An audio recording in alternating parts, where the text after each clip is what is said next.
Vale, pues Orienta es la Oficina Integral de Atención LGTBI de la Generalitat Valenciana. Es un proyecto que nació en julio-agosto de 2019. Y en cuanto bueno, al perfil o a las demandas de las personas trans que tenemos en Orienta, sí que es cierto que, bueno, al final tienes un megamix de demandas porque cada persona es un mundo, pero sí que es cierto que las demandas pues, más reiteradas son cómo inicio mi proceso de transición, dónde tengo que acudir, qué es lo que tengo que hacer, cómo se lo cuento a mi familia, ¿no? Porque muchas veces antes de voy a iniciar mi proceso viene ese punto de inflexión de quiero hacerme visible, quiero compartirlo con mis personas cercanas, quiero que ellas y ellos hagan este tránsito conmigo, porque al final es una cuestión compartida, no solo de la propia persona, sino también de todo el entorno. Eh, gestiones de cambio de nombre, de sexo registral. Me propusieron ser concejal y yo, pues al principio con un poco de miedo dije, vale, sí, pero la verdad es que yo nunca me planteé hacerme visible como persona trans dentro de la política porque para mí el hecho de ser trans era algo que llevaba innato en mi vida, todo el mundo alrededor de mí, mi familia, conocidos, etcétera, conocían mi realidad como persona trans y entonces nunca me planteé hacerlo visible, ¿no? Y sí que es cierto que en una comida con compañeras activistas me comentaron, oye, ¿tú eres consciente de que es posible que seas la primera persona trans, hombre en este caso, en ser visible en un ayuntamiento, en ocupar un cargo de responsabilidad pública? Y dije, ostras, no me lo había planteado, ¿no? Pasas al punto de vista de lo que puede suponer que una persona trans, en este caso, acceda a un puesto de responsabilidad local, a lo mejor más municipal, pero bueno, sigue teniendo esa repercusión dentro del activismo a nivel estatal.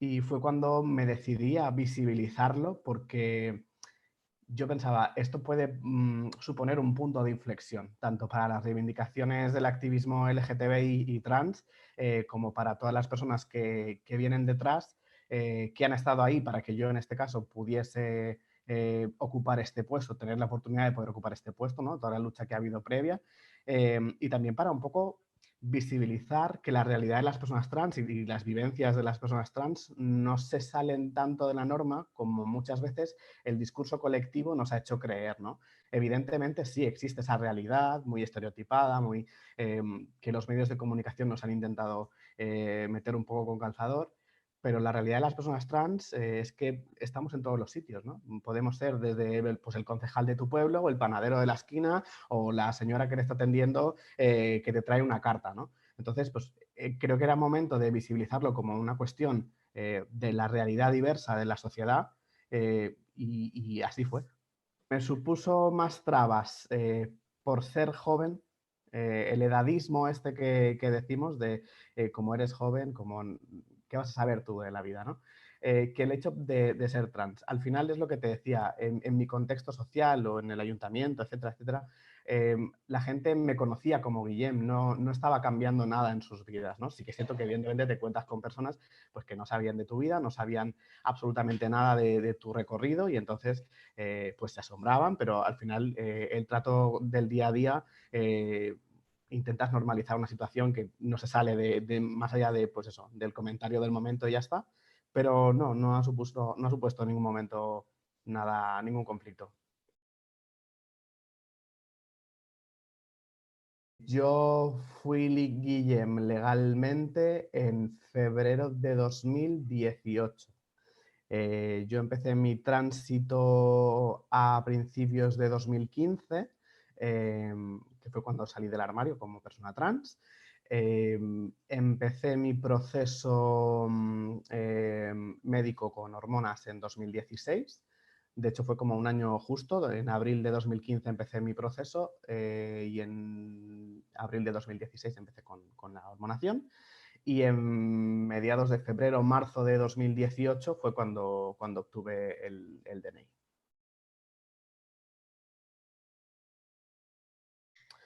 La más complicada siempre, y creo que es una cuestión a nivel general, no creo que sea solamente mía, la más complicada por un lado es primero ser reconocido o ser reconocida o ser reconocida porque sí que es cierto que hasta que por desgracia, obtienes pues el tratamiento médico, ¿no? Y la gente te va leyendo conforme a lo que ellos esperan ver cuando manifiestas que eres un hombre o una mujer, ¿no? Ellos esperan verte, ¿no? Unas características físicas para poder decir, ah, vale, ahora es cuando tengo que llamarle masculino.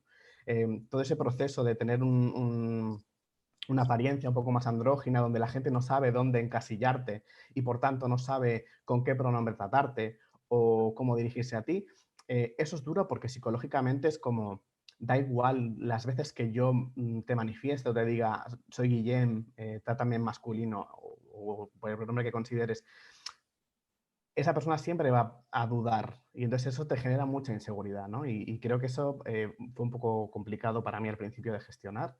Y luego, evidentemente, toda la cuestión legal, ¿no?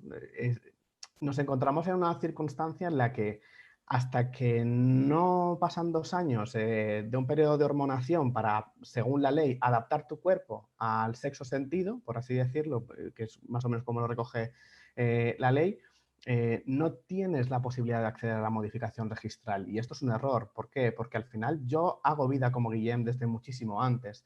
Yo tengo esta apariencia muchísimo antes de obtener un DNI que me diga o que me valide todo lo que yo he estado diciendo durante todo este tiempo, ¿no? Y esto genera situaciones de incomodidad como tener que ir al médico y que te llamen por un nombre con el que no te vas a sentir identificado o te traten con unos pronombres con los que no te vas a sentir identificado, miradas de la gente, que tengas que ir al banco y tener que estar exponiéndote y rompiendo pues ese derecho a la intimidad y evidentemente a la identidad constante. Soy Guillem, soy Guillem, soy Guillem, oye, disculpa, es que lo que pongo aquí... y es, bueno, es toda una consecución de vulneración de tu propio derecho y tu propia identidad que al final psicológicamente va mermando.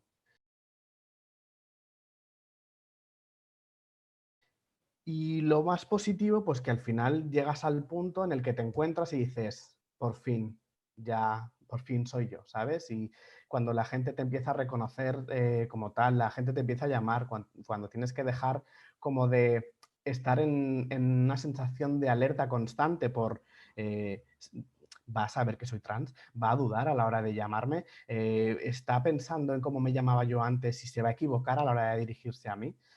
Yo creo que el quitarte la mochila de la presión es importante y además es satisfactorio, ¿no? Porque ves que la gente al final te reconoce. Muchas veces yo digo que mi experiencia no tiene que ser representativa porque no lo es, porque por suerte o por desgracia yo he tenido una vivencia muy fácil y he tenido una vivencia muy sencilla y he tenido una vivencia en la que las mayores situaciones de transfobia se han vivido eh, porque muchas veces no me llamaban por mi nombre porque no sabían que era una persona trans, eh, etcétera, etcétera, etcétera, ¿no? Con lo cual no te puedo decir explícitamente sí, he vivido una situación de transfobia. También es cierto que muchas veces cuando estamos en este punto de relax, relativizamos mucho más y todo lo que hemos vivido es como, ah, bueno, eso formaba parte del proceso, ¿no? Eso venía con el añadido y entonces tenía que asumirlo como una cosa normal.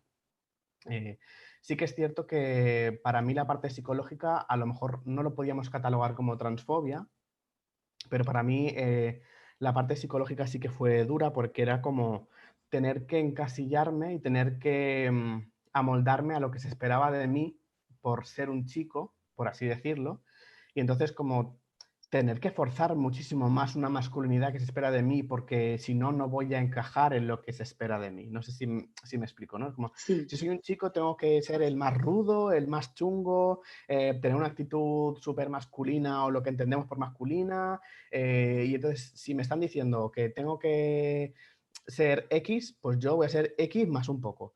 Y creo que eso para mí fue lo más complicado. No lo vivo como una situación de transfobia, ¿no? No sé. Creo que también los procesos están como muy marcados y entonces todo lo que se salga de ahí eh, pues puede generar mucho conflicto, ¿no? Cuando lo verbalizas en público, un espacio que a lo mejor puede no ser seguro, pues cómo te llamabas antes y ¿te has operado? ¿O qué operaciones te has hecho? ¿Y qué tal tus padres? ¿Cómo lo han llevado? Porque tiene que ser súper duro. Oye, ¿y tu pareja? ¿Cómo lo llevó? O se lo llevan un poco al plano pues, más íntimo, ¿no? ¿Y cómo lo haces? O este tipo de preguntas que muchas veces piensas, si conoces a una persona aleatoria en la vida y no te dice que es una persona trans, no te vas a tomar el permiso de sobrepasar una línea de respeto básica, ¿no? Simplemente hay cosas que no se preguntan y entonces, ¿por qué te estás permitiendo el lujo de saltar esa línea? Porque seguramente no nos conoceríamos o no nos conoceremos tanto como para poder preguntarme estas cosas, eh, solo porque soy una persona trans, ¿no? Y entonces, para ti es como que te debo la pedagogía de explicarte todo, cuando en realidad si te quieres educar sobre un tema, pues los libros están muy bien, la Wikipedia está muy bien, los vídeos de YouTube son fetén, y entonces pues seguramente estás muchas veces invadiendo mi privacidad más que, bueno, por morbo que por otra cosa, ¿no? Creo que es un texto que está intentando recoger al máximo todas las necesidades eh, y reivindicaciones de las personas trans desde la última ley de 2007, que en su momento fue pionera, pero bueno, después de 15 años creo que también es un momento de reflexionar sobre el activismo va cambiando, las necesidades van cambiando y evidentemente tiene que estar recogidas en algún sitio. Creo que es una ley que de alguna manera recoge todos aquellos principios y derechos reconocidos por muchos organismos internacionales y por muchos tratados internacionales y hasta por el propio constitucional español, con lo cual no es una ley que de repente alguien se haya sacado de la manga de por sí.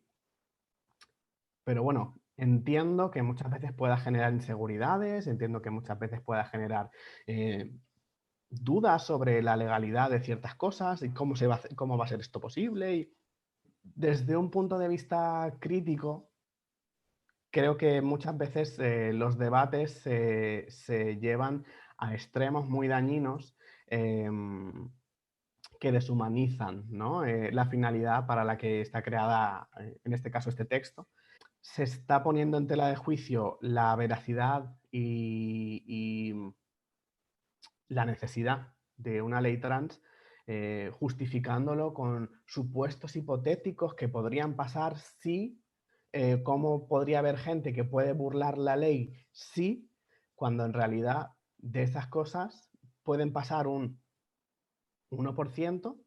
No aprobar una ley por lo que pueda pasar implicaría que dejas a todo un colectivo eh, ya no sin derechos, ¿no? Pero con una sensación de vulneración de derechos constante, con una situación de discriminación brutal, con un porcentaje de paro altísimo, con una tasa de suicidios altísima que es dolorosa, todo el mundo opinando sobre los derechos que deben de tener las personas trans sin escuchar a las personas trans y que cuando decimos algo las personas trans, pues ese tono paternalista de ¿tú qué vas a saber?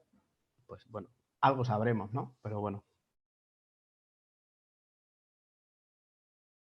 Creo que tenemos que ser referentes en nuestra propia vida porque nunca sabemos a quién podemos inspirar y seguramente habrá alguna persona que pase por tu vida a la que nunca sepas que ha sido su referente y seguramente tenga la fuerza de salir del armario porque te vio a ti en cuarto de la ESO visibilizarte como persona gay, lesbiana, trans, bisexual, lo que quieras, y entonces se empoderará gracias a ti, ¿no? Entonces creo que es importante visibilizarnos y vivir pues, bueno, nuestras vidas en la mayor libertad posible, siendo conscientes de que nuestra realidad, aunque sea,